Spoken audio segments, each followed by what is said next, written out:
Hey, what's up everybody? Viking here today, and I have a Bujin deck profile for you guys. This is a deck that has always intrigued me, because, it controls the field and just makes your opponent play on your level, basically. And it's always one of those decks that I've been interested in. Obviously, hated dueling against it, but nonetheless, I built it finally, and I took it to my locals this previous Saturday, and I got second place. The only match that I lost was against Cleforce, where I actually won one of the games in that match. But I think the reason why I lost is because I forgot a power shuffle because everything was in order, and I ended up just drawing nothing but monsters one turn, and no Yamato, of course. So I just didn't have, the cards I needed to do anything with. I ended up losing because of that. But other than that, I think this deck can compete really well against the format, and it will continue to do pretty well as long as people tech it out right, and I feel like I have pretty high hopes for this. So I'm going to get started with the deck profile, show you guys how I ran it. And to start off, I have 3 Yamato, pretty standard. 2 Mikazuchi. I like Mikazuchi at 2. A lot of people run it at 1. The reason I like it at 2 is because it helps keep field presence. Like if Yamato dies, he stays on, or you get another monster to keep the presence. But also with Kaiser Colosseum, you keep Kaiser locked because your one monster dies, you get another monster, you're still locked at one monster, your opponent can't do anything afterwards. So it just keeps that constant pressure and presence on your opponent. So I like it at 2. Then I run the 1 arasuda and the 1 hirume. I see a lot of people run 2 hirume with the arasuda, but I only like hirume at 1 because I don't play very aggressive with this deck. I really like playing Protect Yamato, I guess is what most people call it. And I feel like just having 2 hirume would be too much. So I like it at 1. And then I have 3 crane. Pretty standard there. Why wouldn't you run 3 if it's at 3? And then I have 2 hare and 2 turtle. I like these at 2 and 2 because it's pretty balanced this way. You have destruction stopping and target stopping, so it really comes in handy for those things. And I feel like having 2 and 2 is just the better option rather than having 3 and 2 or 3 and 1. I feel like this is just more balanced and works out better, and honestly it so far has. And then I run the 1 quilin.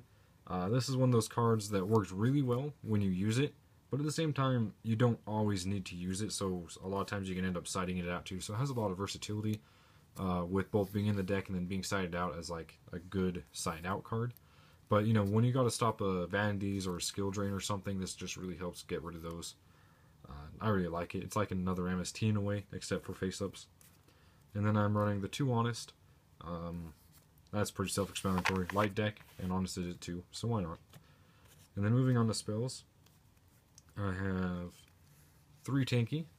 That's self-explanatory. You gotta get Yamato. 3 duality. Again, you gotta get your Yamato, but also it helps get you to your staples, your kaisers, your vanities. It gets you to your cranes, things like that. So duality is just really good. And then 3 MST. I think this is one that shouldn't need to be explained any further. I mean, obviously, this format calls for lots of back row destruction, especially against Cleforce. You got to stop those tools. So, MST at 3, I feel, is just like the staple thing right now. And then 2 Lance. I really like Lance in this deck still, especially against the Burning Abyss matchup. You really got to stop those Phoenix Wing Blast and Karma Cuts. So, Lance really helps against that, and it's also sideable. So, if you're against the Cleforce, you can just side it out and put in like Fairy Winds or something. I don't know, but pretty good card. And then 2 Bujincarnations. This is a really good card. This is your top deck game winning card because your opponent gets rid of your advantage. You top deck this, or you have it in hand because you search it with Mikazuchi, and you can go make a Susanowo play and basically win from there. Carnation is just a really good card, especially late game, and I really like having it. And then 1 Kaiser. I only have 1. Once I get a second one, I'm going to throw it in here. Probably it's just a 41st card because I don't know what else to take out. Everything in the deck has its purpose and whatever else. So I feel like just having 41 cards won't be too big of an issue. But I do want to get the second Kaiser sooner or later when I find one. Moving on to traps, I run 2-dimensional prison. This is a card I don't see a lot of people running in Bujins right now. They run weird things like Fing Swing Blast, which I don't think would be a bad card. In all honesty, I would like to keep my monsters in hand for Yamato's effect. But I really like the D prisons. I feel like these are a necessary card for the format. just because they help get rid of those problem cards such as the Cleforce, the Shadows, the Dantes, things like that. Rather than just having your monster attack over them, you just remove them from play. And I wish I didn't throw cards, but that's okay. But yeah, removes them from play, and really comes in handy. And then I run the 2 Vanity's Emptiness. This is a card that's obviously really good for the format. I mean, every deck is running it basically. And this deck especially gets a lot of utility out of it, especially when it's paired with Kaiser. I mean, once you get 2 of each of these in the deck, you have 4 cards that your opponent has to play around. And it's just kind of like, here, I'm going to activate both of these, now have fun trying to play Yu-Gi-Oh! Like, it's just so strong, it's ridiculous. Then I have 2 breakthrough skills. You need the effect negation, really comes in handy, you know, tour guides.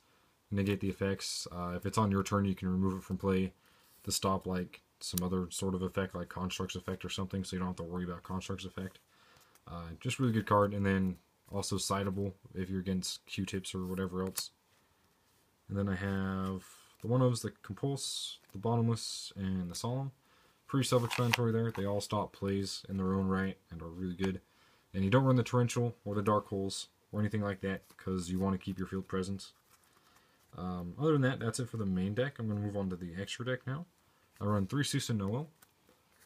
This is obviously a card that Bujins basically only ever go into in the extra deck. Like, you could probably just have an extra deck of nothing but these, and you'd be fine, because this is what you only ever go usually. But I have more cards in my extra deck, because I like having versatility. Like the Tsukuyomi, the Amaterasu, Kagasuchi. This is actually a really good card against the Cleforce, because it can't be short of a battle, so they can't really run it over. But then, in conjunction with both Hare and Turtle Engrave, this just becomes basically an invincible monster of destruction that really comes in handy. So I really like the Kagasuchi. Then I have the 1 Tiger King, the 1 Diamond Dyer, the 1 Cowboy, the 1 Ragnazero, the Honor Arc, the Abyss Dweller, Rhapsody, and Maestroke. I think that's only 14 cards because I don't own a Castel. Once I get a Castel, it'll probably be 15. Other than that, that is the deck profile, guys. I hope you guys enjoyed it. And if you guys have any comments, questions, or concerns, make sure you put them in the comment box. Any criticism is also greatly appreciated. Also, I would like to mention that me and a few friends are going to be creating a Yu-Gi-Oh team. And we're going to get our own team channel set up. And I'm going to make a video later introducing the team and putting link in the video for that team channel. And we're going to get you guys probably some duel videos, some more deck profiles for other decks and other such things. So hopefully be excited for that. I know I will be. It'll be a fun time having a team. But yeah, I hope you guys enjoyed the video, and make sure you comment, like, subscribe, things like that. I'll see you guys later.